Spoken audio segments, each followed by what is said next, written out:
Good evening, and welcome to Faith Tabernacle, Church of God in Christ. We would like to thank each and every one of you for coming out to join us in this discussion.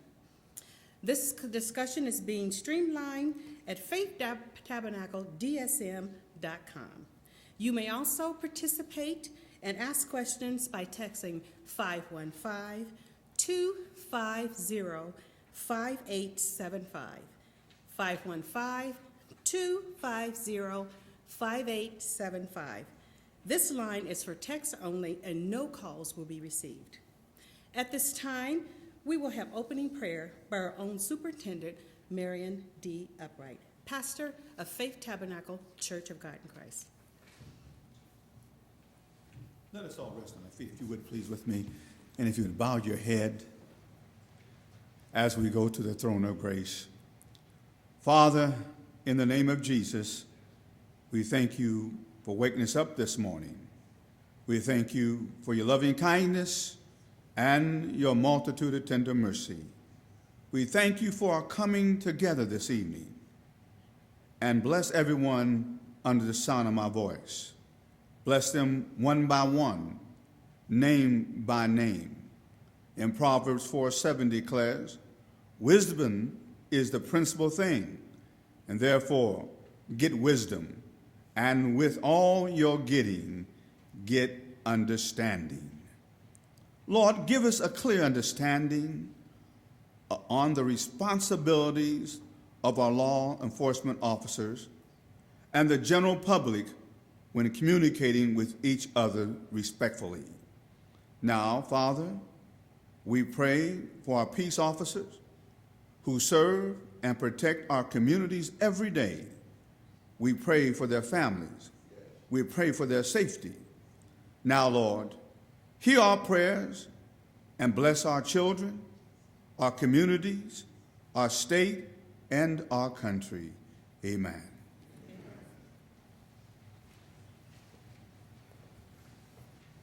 Again, thanks each and every one of you for attending, and thanks to you, those are participating at your relative churches through live stream.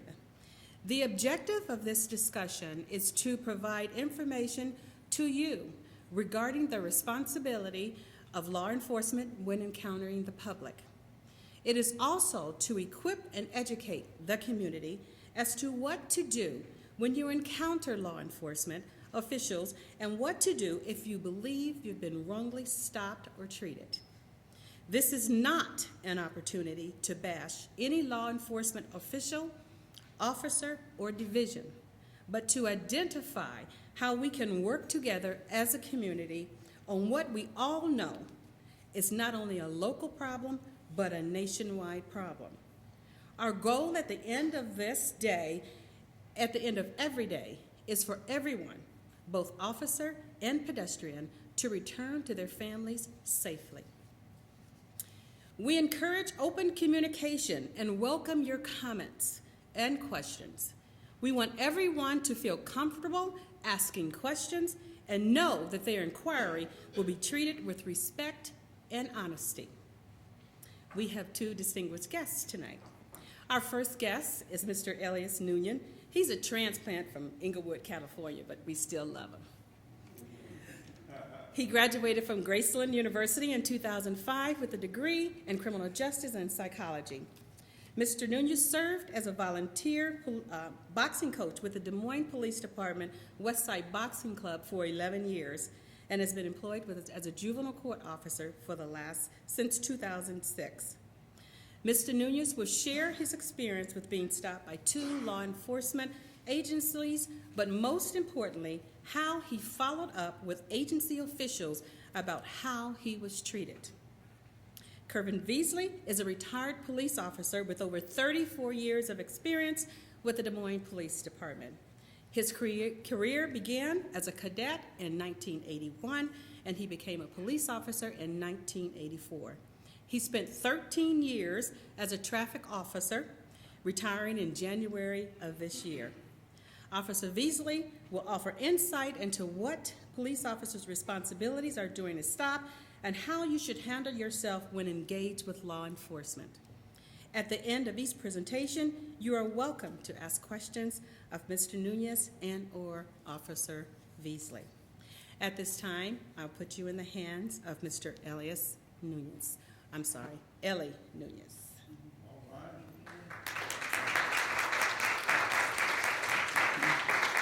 Thank you. Good evening, everybody. First of all, I want to thank you for having me as a guest. It's my honor to be here with you guys tonight. Ms. McRoy had invited me to share with you guys my experience that I've had with law enforcement, where I felt that I wasn't treated properly and what I did to try to do something right about it. So I'll start by, first of all, she did tell you guys a little bit about me, and I'm originally from Inglewood, California. I came to Iowa on a school scholarship, and that's how I ended up here in Iowa. So I'll talk about my first experience.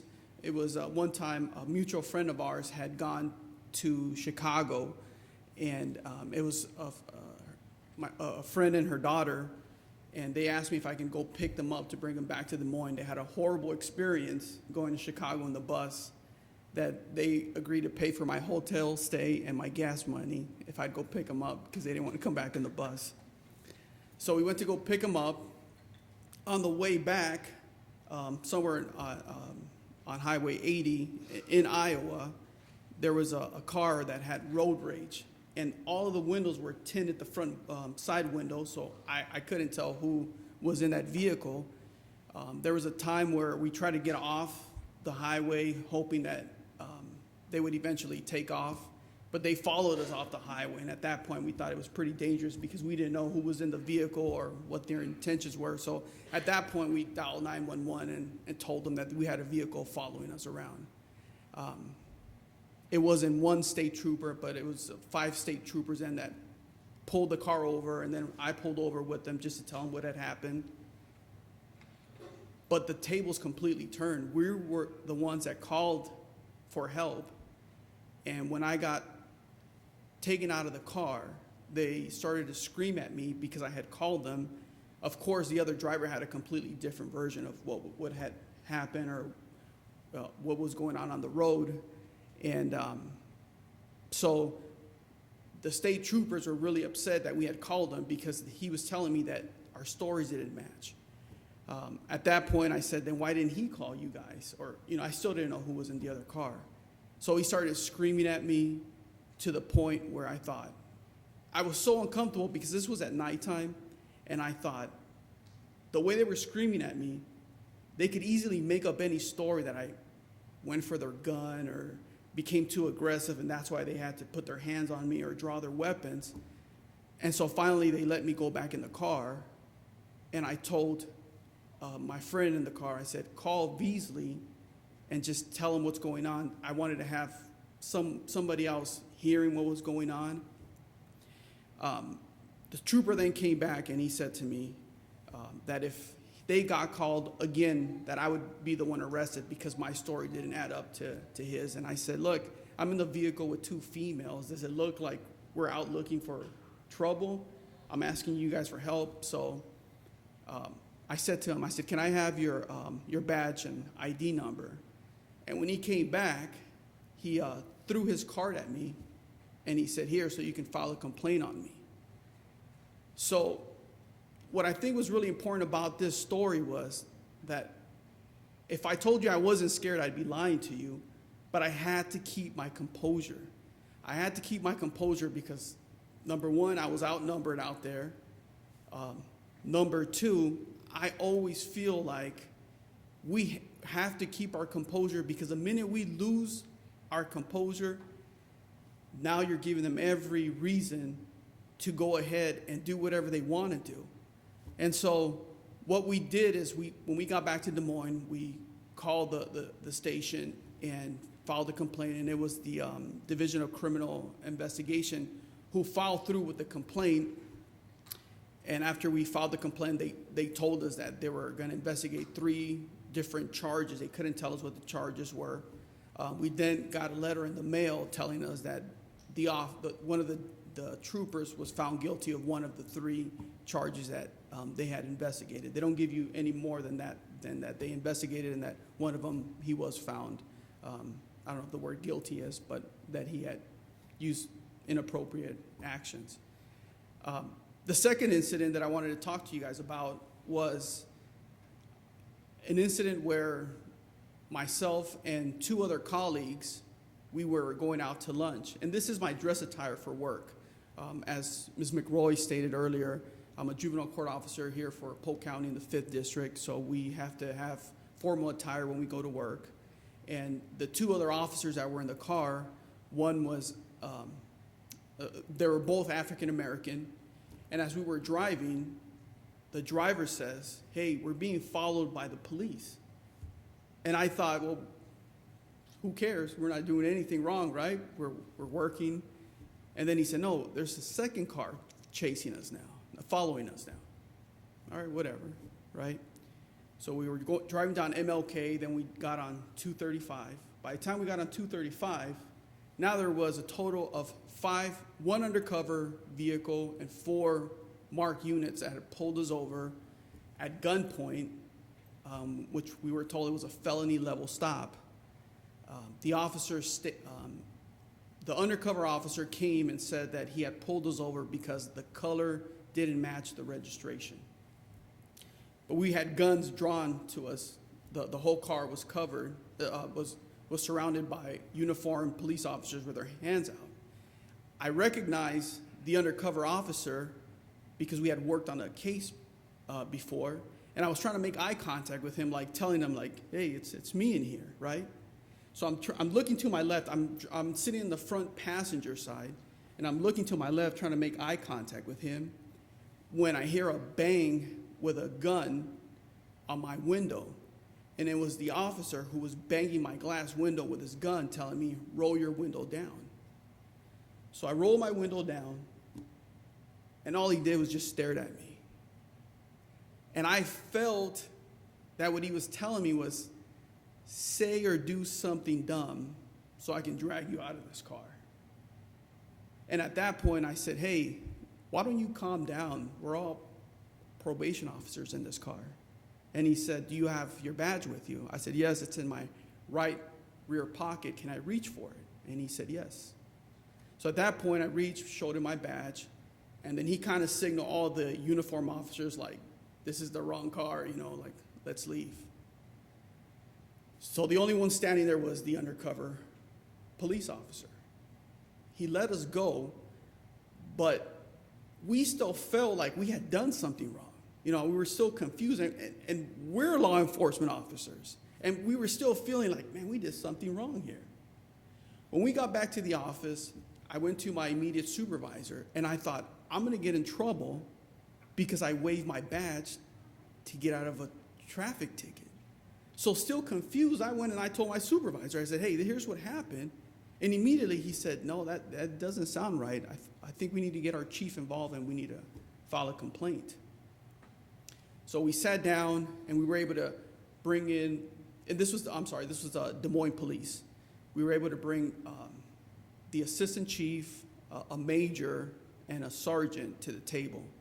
And that one was really frustrating because we didn't file necessarily a formal complaint, but it was more like from an agency to an agency, like, let's sit down and talk about this. And the frustrating part about that was that because it wasn't a formal complaint, and I think they were so afraid of the liability issue that they weren't going to admit to any wrongdoing, but it definitely got their attention when we had our chief sitting in on this meeting trying to address this issue. And so what I'm here to share with you guys is that if you feel that you're being mistreated by the police, fighting them on the scene is not the answer. We are never going to win that argument. The best thing we can do as individuals is just maintain our composure. And if we really feel that we were wrongfully treated, we need to file a complaint. We need to do something with that. And venting to your neighbor and venting to your family members isn't going to do anything. If we don't start to document these incidents, then we are encouraging them. We're enabling them. If we don't stand up and do something about it, but we have to do it the right way, because I'm telling you, if you want to fight the police right there on the scene, you will never win that battle. No matter how bad you feel you're being treated, disrespected, we must keep our composure, but most importantly, we need to do something about it. We need to document these incidents. We need to be able to have some trail. As a matter of fact, we were talking about this earlier, that in our world working in the court system, if you don't document an incident, it's as if it never happened. Documentation is the best thing that we can do. I'm going to pass the mic now to retired now Officer Beasley, who's going to talk to you guys a little bit more about, from a law enforcement perspective, what he wants, what he thinks is the best way also to handle the situation when you come across a police officer. And this is really important because at the end of the day, we got to remember this. We're all trying to go home. We all have families to go home to. We're all human beings. We all want to be felt respected. And I think coming from somebody as experienced as Mr. Beasley, who not only was successful in his career, but was able to retire from it, I think he's going to share with us a great point of view from a police officer, how things are from his end. So I hope that if you have any questions, we'll be able to do them at the end. And I'll pass on the mic to Mr. Beasley.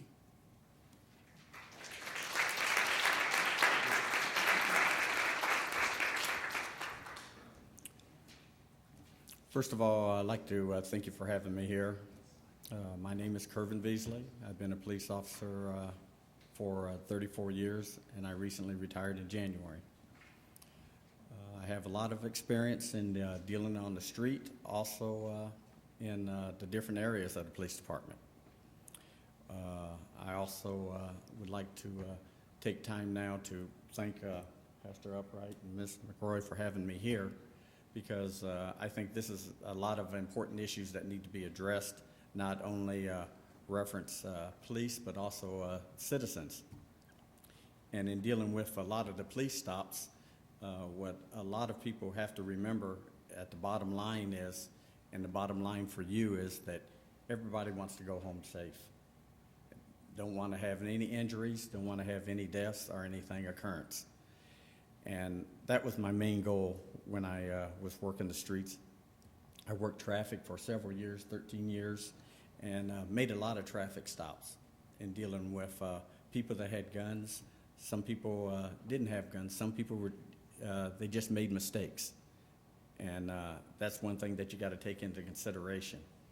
I don't want to take up a lot of time in telling a lot of my stories or anything, because I think the best is the feedback that I'm going to get from you and questions that you have of me, because I can't answer everything in telling my stories. So one thing that I want to do right off is an example of, to show you, like in a basic traffic stop. When you have a basic traffic stop, you have a lot of people and what you should do and what you shouldn't be doing out there. Because the police officer wants to go home safe. He wants to go home safe. So does the citizen. If you're out there stopped, you don't want to be sitting there and saying, second guessing. As you see in the news that's going on now, there's a lot of people that have been wound up getting shot by police. They said they were doing the right things, but I want to make sure that you are doing the right things. And the big thing is, everything that you do, you have to document. Documentation is a biggie. In anything that you do, if you have a complaint on how you're being stopped or how you're being treated, you have to make a complaint. You have to make that. There has to be a paper trail in which you have this complaint on. If the officer has done something wrong, or if you feel the officer has done something wrong, if you don't make a paper trail on it and make that complaint and say, okay, this guy did this, or this female officer did this to me, spoke to me in this manner, there has to be some kind of documentation. No documentation, like Ellie said, it didn't happen. It didn't happen. It's my word against your word. And a lot of times when you go into court, what happens? The judge is going to, who's the judge most likely to believe? That judge most likely is going to believe that police officer who's sworn to uphold the law and everything, although he might not have seen everything, or she might not have seen everything, or might have been having a bad day. Who knows? But at the end of the day, what you have to do is think you're not going to sit there and go home. You want to be able to sit there and go home. That's the bottom line. You want to be able to sit there and go home, and the officer wants to be able to sit there and go home. With that in mind, can I get like 4 people? I have 4 chairs up here. Maybe you two, and you two around the ends. Can you come up here and just sit in the car? We're in the car.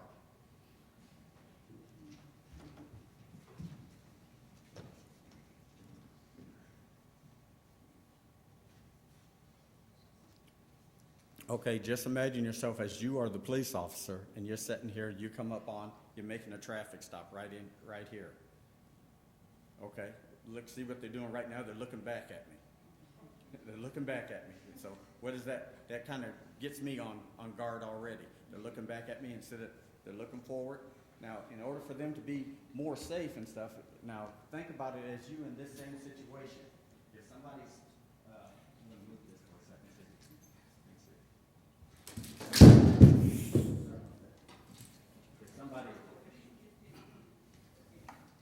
If somebody is here, and you're coming up out of your car, and you're coming up, and you see these people looking back at you. Testing. Can you hear me now? Okay. You see these people looking back at you. That's going to sit there and put you on guard right away, isn't it? That's going to give you, that's suspicion. That's suspicion. Although I might stop you right off in this situation, you have no idea, but I see these guys looking back at me. So the first thing, as I said, everybody wants to be safe. Everybody wants to be safe and go home safe, the officer. So I see these guys looking back at me. I'm saying, okay. First thing I'm going to do, they're moving around here in the car. I'm going to call for backup. I got 4 people in the car, and it's 1 of me. So the odds are already, I got 4 against 1 already. So another car is going to come. So sometimes when you say, okay, why are so many police cars coming? You have 1 officer, you have 4 people in here. So you're going to have to maintain control of the whole situation. So at this point in time, another officer comes. I might come up here. The other officer is going to be on this side. I'm going to be on this side when I come up, and I'm going to talk to this officer, this person right up here. He has the back side. I'm up front. Then I'm going to approach you. Then I'm going to ask you, can I have your driver's license? Okay. Then I'm going to tell you, do you know why you were stopped? Okay, I'm going to say why you were stopped. And the thing that you can't be doing, you're sitting up here, you guys should be facing up here. You should be facing forward. You shouldn't be turning around looking at him. Because you turn around looking at him, what's he thinking? Okay, you're doing something suspicious here in the car. You're moving around. You shouldn't be moving around. If you're going to do anything, when the police stop you or anything, don't have your hands down in here, because I want to be able to see your hands, because you could be having a gun down here. You could be stashing something in back here. Everything could be going on. She could be stashing something up front here. So if you're going to have your hands, you can have your hands right here on the seat where it's going to be seen. Your hands are right there on the dash. That way I can see your hands. You handed me your license. I got the license. I'm coming back here. And I'm going to say, hey, what's going on? Run them, see what's in. And if I have a legitimate stop, if you think that I just stopped you, hey, I see that there's four of you guys in the car. You say, well, why are you stopping me? And I say, well, you had a light out. You know that you don't have a light out. You say, well, officer, I didn't think I had a light out, or I didn't make that turn. I didn't think I was speeding and everything. Your hands are still up here. You're still up here. I feel safe. You feel safe. So if anything goes wrong, you haven't done anything. You haven't done anything to draw the officer's suspicion on anything. The next thing is that you have, if you think that something is going to go wrong, the best technology that you have is, and all kids, all adults and everything, you have your cell phones. You have your cell phones. If you are stopped or anything, you can use your cell phone. You not be talking on the cell phone, well, yeah, Mom, or Susan, somebody's just stopped me right now, and look what's going on and everything. You can put your cell phone on, turn it on, and have it setting up on the dash, right there. That way, everything is documented, everything is heard. And if you have it on a video and the whole conversation that you're having with that person, with that officer, so if there's any perception that you are getting smart, that you're trying to do something, that you're trying to move around and everything, and how I'm talking to you and how you are talking to me, that's going to be documented. Documentation is the big thing. So that's when I say everything has to be documented. And what you want to do is you want to make sure that you're going to be safe. So that's a big thing with everybody that's going to be stopped regardless in any kind of situation. Do you guys have any questions on that? Yes.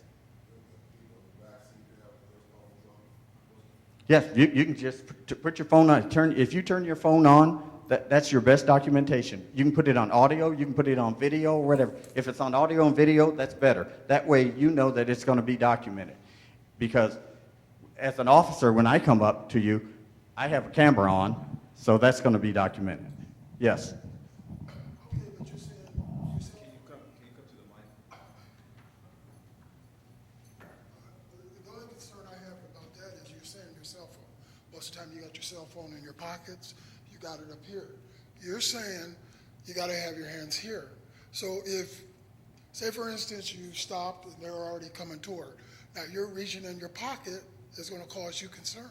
Yes, what I'm saying before, now you know that you're stopped, because an officer, when they stop you, he's not going to be coming right up here on you just like right now, okay? Get it out, you're Right, saying- get it out, right Get it beforehand. out before they- Right, okay. you have your cell phone, and most of us, and you know most of the kids, they have their cell phones right with them. It's not going to be too far. So, but the main thing I'm stressing is that they better have it out. Right, have it out. Because if you reach and Right, and grab, not to be reaching when I come up to you, or if I see you, once I make this stop, I don't want to see you reaching in your pants back here, because well, who knows what yeah, you're going. That's the only thing I was saying. And I don't even carry mine. First thing I do with my cell phone when I get in the car, I set it on the dash. It's on the dash, it's on the seat, set it right there, boom, press the button. And you know, there's enough time when that lights go on, and if the officer says, well, what was you doing when you came up here? What was you doing for? I was getting my cell phone, sir. I just want to have this documented. I turned on my cell phone here. You see it sitting right there. As long as that officer knows what you're doing, you're okay. You should be okay. Yes. Why don't you come up that way?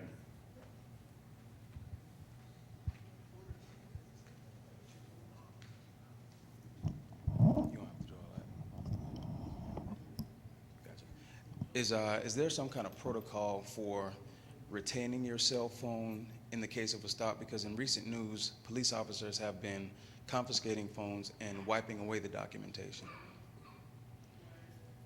Only time that your cell phone should be taken away from you is if I believe, or the officer believes, that it's involved in a crime. Let's say that you are you're being stopped, and I think that you are a robbery suspect. I can confiscate your phone and everything then. If an officer sits there and says, okay, I want your cell phone, and I'm seeing you was documented and everything, there's no need for the officer to take your phone and be deleting any of your information from that phone or taking your phone. Only time you have to have the probable cause. Probable cause means basically if you have some, let's say you are possibly involved in a crime, or you have property that was involved on a crime, the officer then has the right, law enforcement officer then has the right to seize that property and take it. Gives you a receipt and says, okay, sir, I'm taking your cell phone because I believe this is what's going on this instance. Gotcha. But taking your phone and just because you got me, you're recording me and stuff, that's not against the law. That's a violation of your rights. That's why the documentation there. So if you have your cell phone and you have everything taken and being recorded, and somebody's sitting up there, you're not going to be able to wipe. As you know, if there's probably enough people that's involved with computers there, you cannot clearly wipe a cell phone. That's still going to have some documentation on it. And second question, to his point, whenever you have to reach for your wallet or whatever the case is to provide, you know, your license, proof of insurance, and what have you, folks have also been getting shot while complying with the police officers when they say, you know, show me this, and then they reach, and then the tables turn and they shoot them saying that they were reaching for something else. What advice do you have for the drivers that are complying, that don't want to create a non-compliant situation when they actually reach, but they may in turn say, no, you go ahead and grab it because I don't want you to shoot me? When you're sitting here and I'm right here and I say, okay, I'm you. They say, can I have your driver's license? Officer, I want to tell you right now that my driver's license is in my back pocket or it's in my glove compartment. Can you sit here and watch me before I get this driver's license out? I don't want you to, because I don't want to wind up hurt or anything. Express it to them. That way you have this documentation with your phone and everything too. You're expressing this, so it's not going to be, I'm here making a stop and I'm just here, getting here and okay, I reacted because you made this quick movement. So I'm telling you right up front, here, this is what I'm doing. If you don't want me to do this, you tell me what to do. You give me the instructions on how to get my billfold out. Because I've been stopped before, and I didn't have my, I had my billfold in my trunk of my car. It happened to me because I was traveling. I told the officer, I said, hey, I don't have my billfold with me. What do you want me to do? You tell me. It's in the trunk of my car. So that's what I would advise you to do on situations like that. Thank you.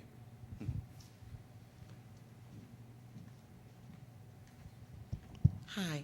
Sir, do you believe that if you're suspicious when you approach a car, that the occupants inside that car are also suspicious of you?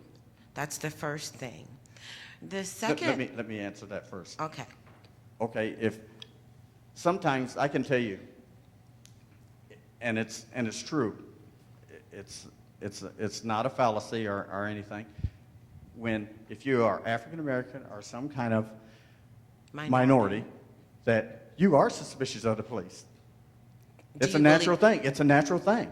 Right. Because I tell you what, me being retired, I am now. It makes. Okay. I'm being stopped now. Okay. The bottom line is now. So I know that's why I say the first thing I do. Hey, I'm telling you, I have something out. Here's my license and stuff. Yeah, you can be suspicious, but the thing is that you have to stay calm. You have to stay in control. But this is the problem with your statement for me. You're trained to stay calm and de-escalate situations. You're expecting civilians who are not trained in those particular techniques and tactics to stay calm. That is unfair of civilians who are in this particular society with all of the things going on to stay calm. When a police officer is approaching someone who is a minority, the first things that are passing through our minds are we going to make it home? Because as we have clearly seen over the past year, that many people who are compliant are being shot and killed. That's the first thing. My second point. Can I answer that? Yes, sir. Is that okay? I want to agree with you. It is unfair. And I don't think anybody up here is going to disagree with you and tell you that it's not unfair.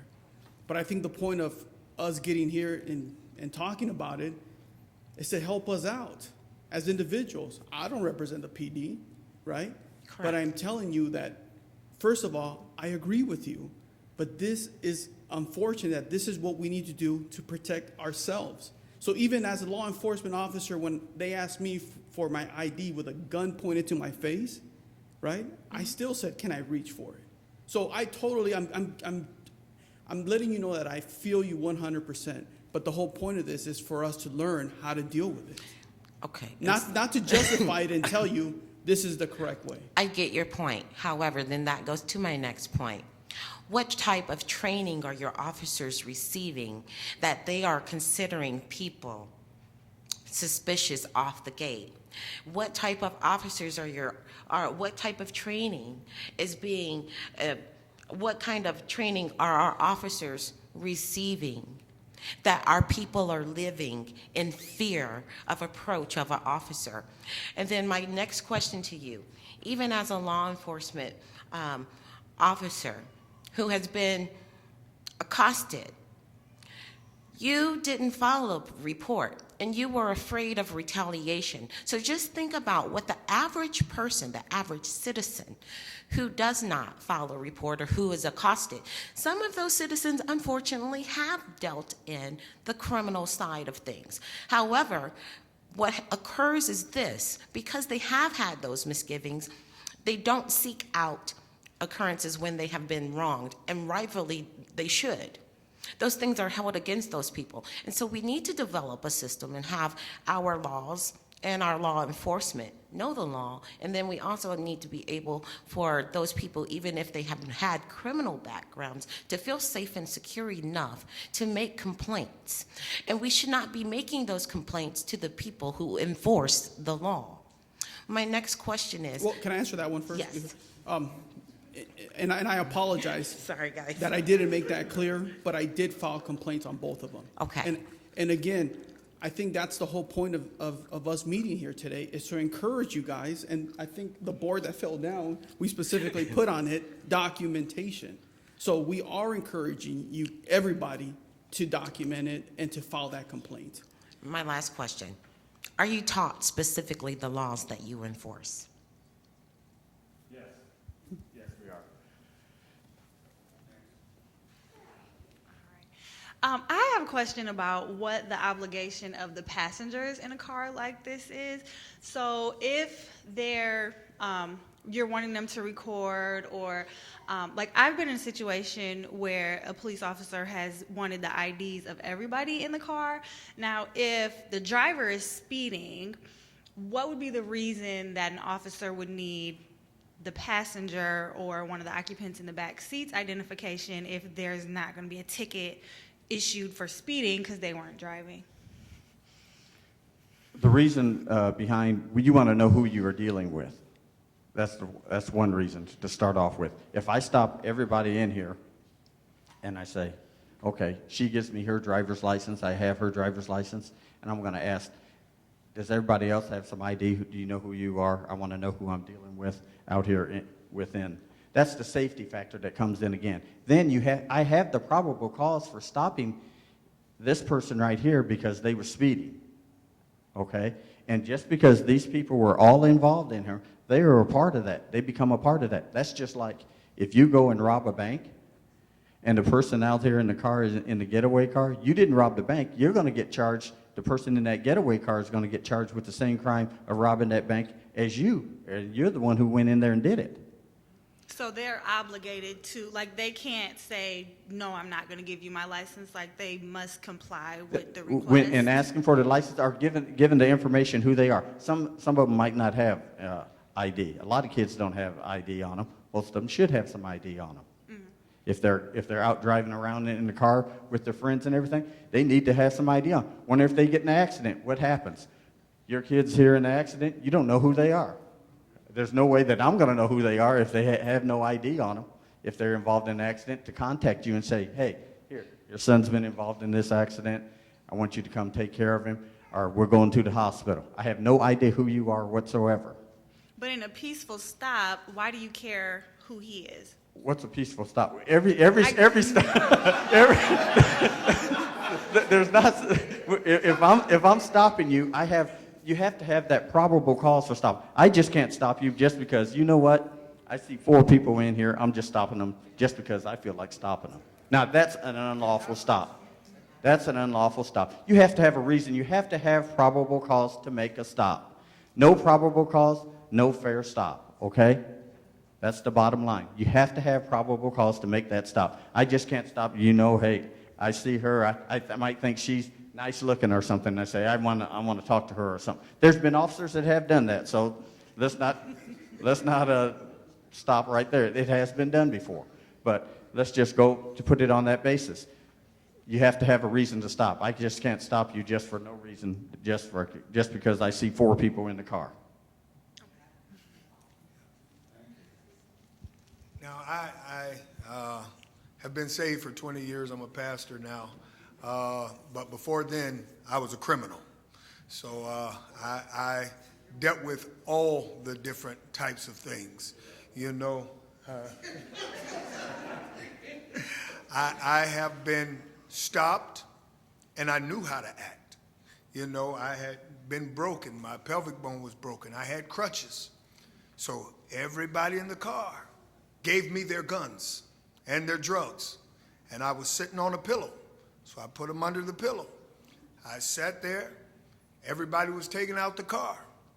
And I asked the officer, I can get out if you want me to, but I can't walk. Here's my crutches. I said, what do you want me to do? The officer told me, you're okay, you sit there. So I knew how to act calmly and to do what I needed to do. But then just last week, now is a different way. You know, I'm doing the right thing. I don't mess with this and that. You know, it's been 20 years since I've been, but I got rear-ended by some kids that were playing Pokemon Go or whatever you call it. And so when I got rear-ended, I got out the car. And I am a licensed concealed weapons carrier. And when I got out the car, I had it on me. So what I did immediately, I said, if these kids look at me, it's going to scare them, you know. So I went back to the car, put it back in there. So I believe that somebody must have saw it or something happened or something, whatever.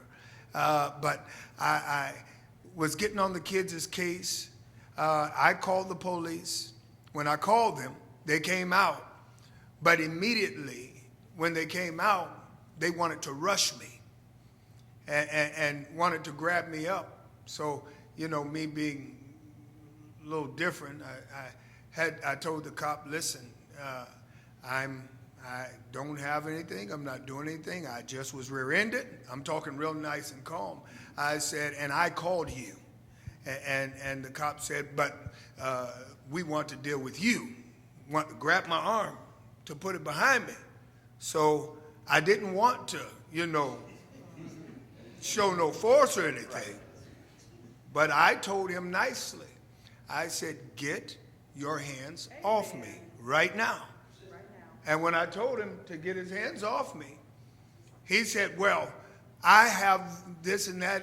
He said, somebody told me this and told me that. I said, well, and then he said, you got to understand where I'm coming from because of all the things that's going on in the news. I said, well, I want you to understand where I'm coming from because of all the things that's going on in the news.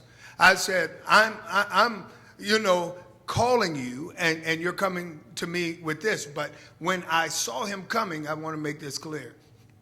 I told him everything. I told him, look, I have this. It's in the car. I don't have anything on me. I said, I'm licensed. I'm this. I'm that. I just got rear-ended. I tried to tell him, but he still wanted to, you know, grab me up. But there was another cop came right behind him, and that cop was so cool, he even gave me a hug and everything. And me, I'm different. When I get on somebody's case, I kind of do it like they're my kids or something. So I called the cop. I said, you're a little idiot. No, forgive me, y'all. And when I told him that, he literally apologized to me, you know. But what I wanted to know, I know I could have did things a little differently, but what I wanted to know is when do they have the right to touch you? An officer has the right to touch you. Given your situation here, what you explained to me is at this point in time. When that call came in, when I listened to you, you said you went to your car. You got out of your car and you had your gun on you, and they probably seen you. And what they said was okay. And then you went back into your car and put it away, correct? And then you came back out of your vehicle. No, I got out my car, then I went back to put it away because I realized that, When the police officer came, he wasn't there. I know. When the police officer came, was you out of your vehicle at that point? Yes, I was out talking to the children. Okay. So when that officer comes out, first thing I can tell you now, somebody had to call and say, okay, yeah. this guy has a gun. That's And what I believe. he put it in his car. And the first thing the officer's looking to do, he's going to say, okay, when I said the safety factor, Yeah. and this is what the officer was looking at right then, looking at the safety factor, and also the report that you have a weapon, Yeah. and that you might not have a weapon. You might not be authorized to have that weapon. okay? Exactly. So he comes to you and he says, okay, I don't know if he came and rushed you or anything. One thing was it a younger officer?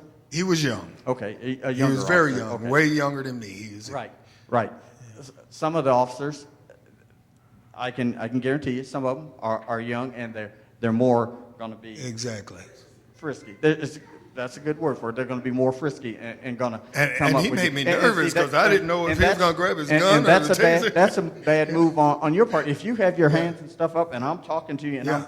I'm coming up here, okay, what's going on Yeah. and everything and Oh, I if- immediately if was I'm like here- this, yeah. If I'm right here, I'm going to say, okay, I was told that you Yeah. had a gun on you and stuff. What I have to do for my own safety. Right there. I have to do understand for that. my own safety. I have Yeah. to check and see if you got Yeah. something on you and Okay. everything. Okay. Okay. So there's proper ways of doing it and de-escalating the situation and where it's not going to be where you're going to be afraid or if I come up on you, if I come rushing up on you, you're going Yes, to get sir. kind of defensive. Yes, sir. Yes, sir. And even if you haven't done anything, you're going to say, okay, we might go at it. Okay. And especially if I'm coming up grabbing you, hey, Exactly. you got this. Yeah. And So my back was hurting too. You know, I got a bad back, and he snatched. Yeah. So okay. Now, I don't have. I got. This is number 2 out of 10 here. I'm just joking. But anyway, with the stop here, this is what I have done. I see you pass that right. I got you. I'm going to be real quick here. The stop here. I have gotten stopped and basically I didn't do anything. You know, I had my seatbelt on.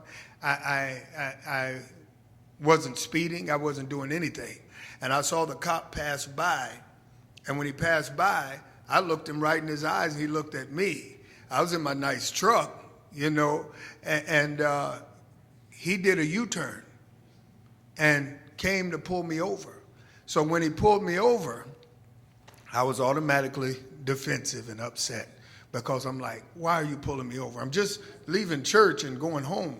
And so when he pulled me over, my wife was in the car, and this is for him, the brother back there. What I do is when I get pulled over, I automatically pull out my license, you know, registrations and all that, so I won't have to reach for anything. So when they come up to the car, I'll automatically have it ready for them. So that might help, you know, when it comes to having to reach for something. But I gave him that, and when I did, he looked over at my wife and said, I need yours too. And I told him, this is my wife. She will not be handing you her identification card. I said, you got mine. I'm driving. You tell me what I did. If you owe me a ticket, you owe me a ticket. I said, but my wife is not giving you anything. He walked back to the car, came back, and didn't give me a ticket. He told me my license plate light was out. And he checked me out and did all that, and I left. But I did not allow my wife to give her identification card. So I don't know if that was bad or not, but I said I was driving. Well, you must have been, was you talking in this type of tone? and Yes, I everything? was.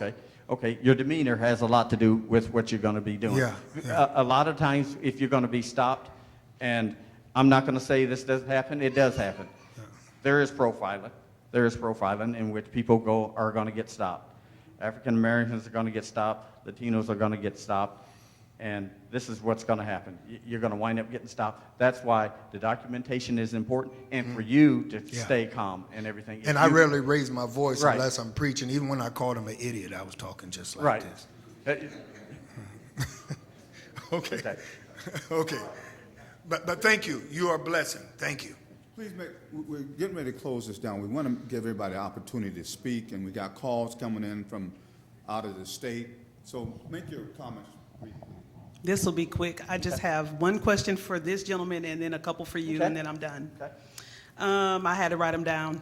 So, although you did not file a formal complaint, you did say that you saw an impact or some changes made because of the private meeting. Correct. So what were those changes and what was the impact? Because I'm curious to know what can happen without a complaint as opposed to with a complaint. Well, I first want to clarify that I'm an officer of the court for the 5th Judicial District, and so this was more of two agencies coming together, and this gave us an opportunity for us to reach out and talk to those officers that were there. I don't think that would be the solution for the average citizen, but this was more of a professional agency to another professional agency. And so what I'm here to preach is more to go ahead and file those formal complaints if you feel you've been treated illegally or unethically. But what changes did you see that they made because of your meeting? I felt, again, that the officers that were involved with it, that we were able to see each other out at the courthouse or out in the community, which is where we both work, and we were able to kind of have a dialogue of what had happened in that incident. Okay. I've been stopped a few times unfairly and wrote about it and published it in the Des Moines Register and in other news outlets. And what I do if I'm stopped is I hand them license and registration, but I also say, I do not consent to search of my person or property. I request a higher ranking officer to come to this scene immediately, and I have called 911 to provide additional documentation of this stop. That's good. You can do that. The one thing that I'm saying, when you do that, sometimes the availability, let's say if you were stopped by a state trooper, there's only like 365 state troopers. Well, I mean in town. Oh, okay. In Des Moines. Okay. In West Des Moines. In Des Moines, I West Des request Moines. somebody else to come to this scene. Right. For the documentation. Absolutely. Okay. While 911 is listening in. Okay, that's good. But one thing that you have to remember with the 911 tapes and everything, most of the 911 tapes are kept for maybe 30 to 60 days. That's all it needs to be kept for. I know, but when you do, if you have a complaint, your complaint, unless you go down there and say, okay, I want to get the tape of this incident of me being stopped and everything. It's only going to cost $10. Here- You here- can here's request the thing. video and you can request audio. Here's the thing with that, though. Have you heard of police departments losing tapes? Yeah. Oh, Okay. yes, That's what I'm sir. saying. Have you heard of that? Yes, sir. Okay. That's what I'm saying. Your documentation, you're not going to lose that, are you? Thank you for sharing that. That's what I'm saying. Police departments will lose tapes, and they will lose video, they will lose audio. So that's what I'm saying. If you are just going to depend upon that, No, not no, only. No, not only. that's what I'm saying. Yes, You sir. do your own. That way you have your own. If you like, even when you go and make your complaint against an officer or anybody, when you go into internal affairs, when you go in there, you have your own video. You have your own tape recorder. You can tape it. You can say, because as you're going here, okay, I'm making a complaint on John Jones. You have your own tape. That way you have your own documentation yourself. Elder Eppright, I have one more question. It sounds to me like this is a how to be a better slave meeting.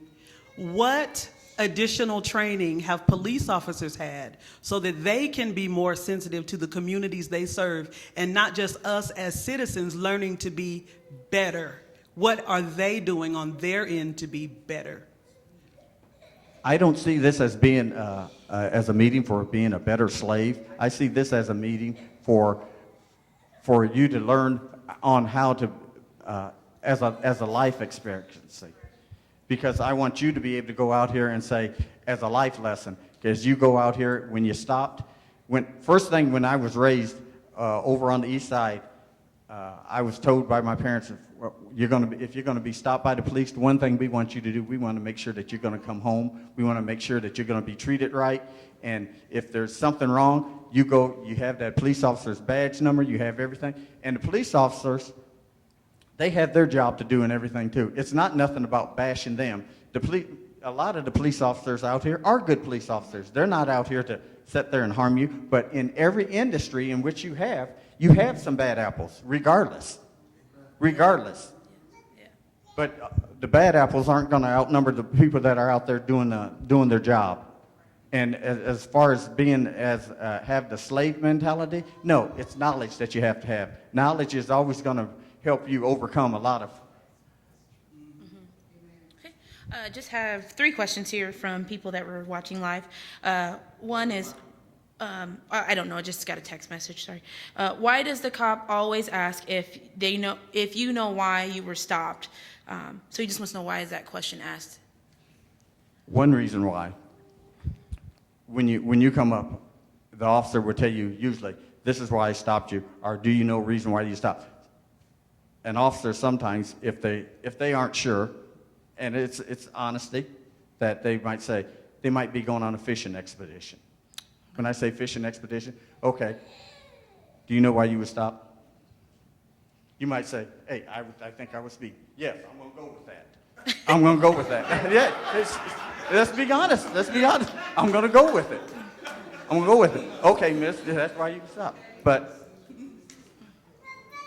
that happens. Okay. That happens sometimes. It doesn't happen a lot of the time, but that can happen. That can happen. Okay. But everything. But I'm going to say, if you say, officer, I don't know why I was stopped. Can you tell me? Right. And then if you have your documentation, they're going to say, okay, this is why you were stopped. And if you aren't given they say that your light's out or you were speeding, well, how fast was I going? Right, okay. The next one is, if the cop asked you to get out of the car and you don't know why, what should you do? If you are in fear of getting out of your car, if I'm asking you to the officer shouldn't be asking you to get out of your car unless there's a reason. He's going to tell you, okay, I need to check to see if you have any weapons or anything. It might be something that I made a traffic stop for you. A lot of troopers, what they do here in Iowa, they have you come back to their car. If they're going to write you a ticket, they say, miss, come back here to my car. And you're out of your car. So I'm certainly not going to, if she's walking right here, I'm not going to be going like this with my back to them, not knowing what they're doing or anything. I'm going to say, hey, come on. I want you to come back with me, because that's their policy. Different departments have policy. Some departments say, no, you're not supposed to take them out of the car. You get all the information right there. Okay. And then the last question, what should you do if a cop asks to search your car? They have to have probable cause to search your car. You can say, no, I don't want you searching my car. You don't have to say, oh yeah, go ahead and search my car. Okay. If you say yes to search your car, they're going to search your car. If you say no, there has to be probable cause. Probable cause is the main thing that has to go on. There has to be a reason for that. How you doing? Good. I just have one question. With the increase of people getting permits to carry, what would be your advice if you do get pulled over and you do have a permit to carry and you have the gun on you? How would you say you would approach that? I mean, how would you let the police officer know, I have a weapon, I have a permit to carry? How would you proceed? I mean, how would you tell us to proceed best so everybody can go home at the end of the night? So everybody can go home at the end of the night, because like I said, that officer wants to go home at the end of the night, you want to go home at the end of the night. So the first thing is giving out that information. As soon as you are stopped, I'm sitting here, I'm stopped. First thing, it has happened to me. First thing I say, officer comes up, officer, I have a weapon. I can tell you now, I have a gun permit, I have a weapon. He'll say, well, where's the weapon at? The weapon's right here on my side. The weapon's in my glove compartment. You tell me what you want to do. You give me the instructions on what you want me to do. That way, I'm not sitting up here, well, officer, I got a weapon, and I tell you, it might seem funny. A lot of people do that. Right. Yeah, I got a weapon, and it's right underneath the seat here. Right. And they're going like this. Yeah. So, yeah. you tell that officer, you inform that officer, hey, this is what I got here, or it's in the back, in my car, right here. I want you to know that it's here. I'm not reaching for it or anything. You tell me. Give me the instructions. Thank you.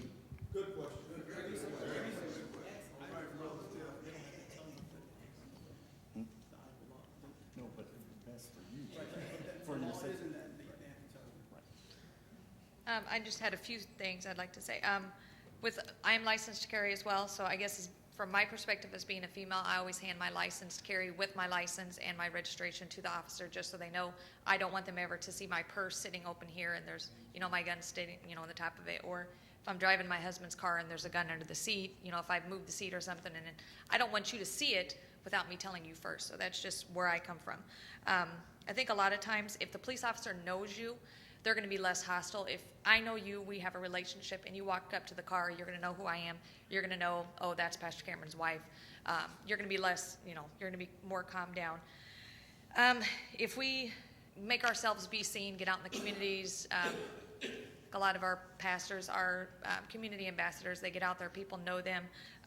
We had a situation where we were pulled over, and as soon as it was a car full of us and several of our kids, and of course 2 cop cars showed up. We immediately didn't understand that we outnumbered them, both police officers on both sides. They recognized us, waved us, and said, have a good evening. We thought you were someone else, and they left. At that point, we should have, if we felt like we were treated unfairly or that we were being targeted or pulled over for no reason, we could have documented that. Then those officers would have had that documentation against them. I think a lot of times where we fail is we hear in Des Moines there's several police officers that notoriously do things. But if all we're doing is posting things about them on Facebook, it's not doing any good. Now, I know I'm a state of Iowa employee. I know if I constantly hang up on people or I'm rude to people, and people call in and they report to my supervisor and they say, Sean S. Cameron is very rude. She hung him up. She did this and this to me. If it goes in my personnel file, I'm going to be looked at differently. But if nobody ever calls and complains, my supervisor's not going to know. I'm going to repeatedly get away with it. So I think we can post, we can do whatever we want to do, but if we feel like we're pulled over and we're treated unfairly, document it, like you said, and report it. If you don't report it, you really don't have anything to say. So I think that's the only thing I had to say. That's good. The documentation is very important on all of this. Every time that you are stopped, every time that you feel that you have possibly been treated wrong, and it, like with these guys, if they feel that something was done wrong with them, if there's nothing that's reported, it didn't happen.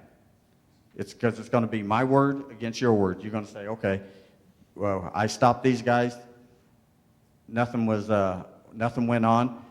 I might have been using profane language, whatever and stuff. If you feel that was inappropriate, make documentation of it.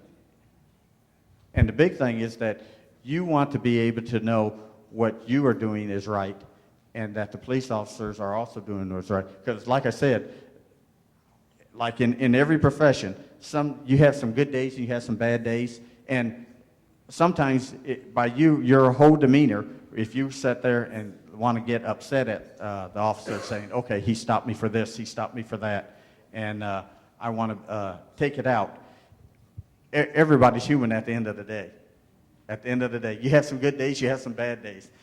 Police officer, when you take that uniform off, you're gonna bleed, you're gonna sleep, you're gonna go just like me.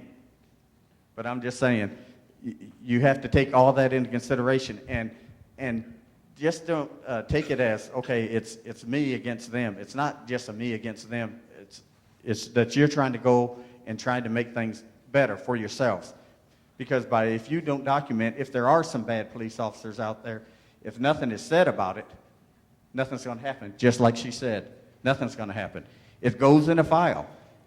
That documentation, that they're going to have to answer that. Why you talked to that person, what you did to that person. Go ahead. Good evening. My name is Pastor Long. I'm the pastor of the Valley Community Church. We do preach and teach treating one another right, whether it be police officers or just one another. But what I'm hearing is that we're being trained how to protect ourselves from police officers doing something to us, when the police officers are paid to protect and serve. So there's no justification for unrighteousness. So the question is, why are police officers killing innocent people? Why? And this is plain, documented, videoed. Police officers are killing innocent people unjustly. So we don't want to try to justify the officers. That's backwards. We need to know what's being done about the mistreatment. It's just wrong. That's where I'm at. I agree with you. I agree with you on that. It's not that police officers are out there to, as you put it, to. Our job is out there to serve you. That's the job of the police officer. You have a lot of the police officers that are out there doing the job. You have some that have failed to do the job. I'm not disputing that with you at all. The training goes in a lot of that, because a lot of the people who police officers deal with, sometimes they get into that stereotype. If I see you, I already have a preconceived notion on what you're going to do. That's wrong. That's 100% wrong. Well, that's not where I'm at. What I am saying is the bad police officers that are killing individuals unjustly and nothing's happening to them, that's not right. They they have license to kill people. Now you're teaching us how not to be killed by a police officer. That's not right. Yes. A lot of the officers are out there that aren't doing the right thing. I feel you on that. I feel what you're saying. Let me do this. Let me do this, and I don't mean to interrupt you. Here's my question. Why are police officers allowed to kill innocent people? That's my question. They shouldn't be allowed to kill. They shouldn't be allowed, and they have to be. That's where we are. I know. That's where what we I'm are. saying is that they have to be accountable for their actions. They have to be accountable Their for their actions. superiors something should be done about it. Say an innocent individual gets killed by a police officer. Should be a follow-up. Officer so-and-so is spending 120 years in prison for killing an individual. We don't hear that kind of stuff. They're justified. They're justified. They can kill folks, and they're justified. The courts are justifying. Well, I'm just saying that. So that's not right. That's where. I'm in full agreement with you on that. Okay, good. I'm in full agreement. I'm not saying that's right that they're able to do that. Yes, sir. We need to bring it to a close. We have to. We really appreciate you. We really appreciate the questions. They were heartfelt questions, and they're questions that we all have. The sentiments that we all have, and we're not in disagreement with any of that. But at the end of the day, when you're stopped, whether or not it's justified or not, your conduct, and call it a slave mentality if you want to, but I want to see my babies when they come home. And I will teach them to be appropriate when they are stopped. I will teach them to come home. It's not a slave mentality. It's what we've been taught all of our lives, that when you're stopped by a police officer, you make sure that you are providing them what they are asking for in a very respectable manner, because I keep saying this, at the end of the day, I want to see my son. I want to see my daughter. I want to see you. Not all police officers are out to kill people or maim people. I would say there's a lot of police officers out there are just like you and me, and they have families. We have bad apples in everything. We have bad apples in every industry, as Mr. Officer Beasley has so aptly put. And so what we need to do is make sure our voices are being heard in the best way we can.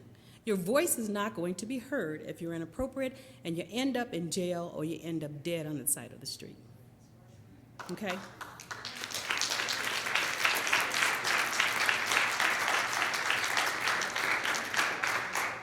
With that, I would be remiss as the moderator.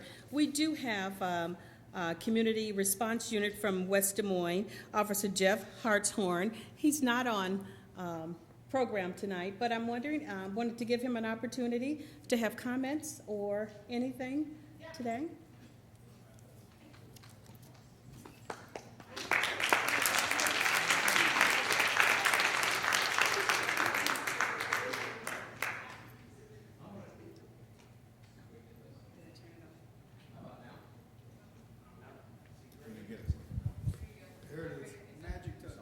It's on now. Okay. Jeff Hartshorn, West Des Moines Police Department. As my other fellow officer retired from Des Moines and everything else, where I could be and everything else, I've got 33 years of law enforcement experience and stuff. And most of it, 30 of it, out here in West Des Moines. So a lot of the faces from West Des Moines, yes, look familiar to me and everything else. So, yes. From 20 years ago, but it's okay. Now, a couple things I wanted to bring up, and listening to the questions and everything else. And for us, training is a big part of it. It truly is. You're asking as to how much and everything else. With our particular department and everything, we've actually gone to over 100 hours of training every year, what used to be 24 hours, to over 100 hours of training. And a lot of it here lately has been in relation to bias-based profiling, is what we refer to it as. How are we documenting these type of incidents? If you come out and you look at the records at West Des Moines, I can tell you every officer, how many traffic stops he's made, how many have been to white males, white females, black females, the Hispanic community, and everything else. We do this so that we can study and have that understanding. Do we have an issue with somebody doing bias-based traffic stops and stuff? So with us, we monitor that, and if we do have somebody that we do see that is profiling people along those lines and those type of things, we have actions to turn around and follow up with them. A lot of it, again, goes back to training. We do a lot of training, hands-on related training, watching hands. It's just like when he was having them put their hands, trying to talk to people. Hands is what kills people. Okay? I need to see your hands. And so a lot of times that's what we're trying to do. Let me see your hands. Let me see your hands. I want them out of your pockets and these type of things. Being able to communicate this to people is what keeps us safe and stuff. Once I see the hands, like I said, I feel a little bit more at ease when I'm turning around and confronting an individual. Again, we're going to keep, like I said, try keeping people inside the vehicles as much as possible. I might ask you to turn around and come back. Maybe I want to separate you from the other individuals in the vehicle. Okay? We were commenting in reference to the other people and IDs. Okay? Well, the courts actually have came down and said, okay, if you don't want to give me the driver, okay, you guys are it. Put your hands back up there. Okay? My driver is my violator. I'm going to turn around and deal with this individual. Okay? I can arrest this person if I have a violation into it. Okay? I will attempt to do my best at identifying these other people. Okay? If they don't produce ID, do I have a violation of the law? Okay? For the most part, no. Now, this carload of 4 just left Jordan Creek Town Center after a shoplifting incident, and I'm looking for these 4. Okay? Now, do I have probable cause to try identifying all 4 people that's inside this vehicle? Okay? And these are some of those little fine lines in the law and everything else. Okay? We've had them pull up. Somebody bails out and takes off running. Okay? He's fast. I didn't have a violation against him. Okay? You know, she's gone out the door, headed down the street. We probably have a good idea why, but when it comes down and we start looking at the laws and everything else, right here is my violation and stuff. So we go back and we work with the teaching of the officers to help identify this, okay? Knowing what we can and we can't do, all within the laws, because somebody had asked about, do you know the laws? Yeah, we know the laws. Okay? We know that that license plate light has to be lit and is great probable cause to make a traffic stop. Okay? So these are some of the fine things that we turn around and do. Out here in West Des Moines, we kind of pride ourselves at working, again, with the community. Okay? Out here, our programs and everything else, the diversity training that we do with the officers and stuff, it's been constantly increasing out here. These incidents that take place across the country, okay, did Ferguson have an impact on the city of West Des Moines? You bet it did. Okay? Every time we have an incident out here, it has an impact. It comes back to West Des Moines, Iowa. Okay? We haven't shot anybody in a long time. The last thing we want to do is shoot anybody. Okay? We are going to try doing our darndest not to ever have to shoot anybody. Okay? My partner who just left, when I left, just got reassigned here as of July 1st, was the last person that turned around and had to shoot anybody. Okay? I had him for 5 years as a partner. Okay? He remembers when he had to shoot that person. Okay? It still haunts him to this day. So a lot of people get in this mind that we're gun happy. The last thing I want to do is shoot and take somebody else's life. But I am going to go home at the end of the night. Okay? If the reality is, okay, I'm going to go home at the end of the night. Okay? So what we're hoping that does not happen is these traffic stops, okay? The officer comes up and it goes bad. It goes sour. Okay? We get the argument going. Does anybody win once we get the argument going between both of us? Nobody gains anything. We both end up losing, and who usually ends up losing the worst? The citizen, the driver in that car. Okay? I'm going to support your filing of complaints. Okay? I'm not afraid of complaints. Okay? We got all the cameras that you guys are using. Like I said, document, document, document. Do you think we're doing the same thing on our end? Those cameras that we've had in our police cars and the body mics on our traffic stops, okay, we use them all the time. And in what we have found, okay, they've been more favorable to the officers out there that have them than actually got an officer into trouble. Okay? So when we get the complaint and they come charging in to the chief's office and we've already pulled up the tape and we've listened to it and the officer said, yes, sir, yes, ma'am, the reason I'm stopping you, and all of a sudden the driver starts getting argumentative and yelling and screaming and everything else, and our officer has done everything right, okay? It's basically, like I said, unfounded. We're not going to do anything. The officer didn't do anything wrong.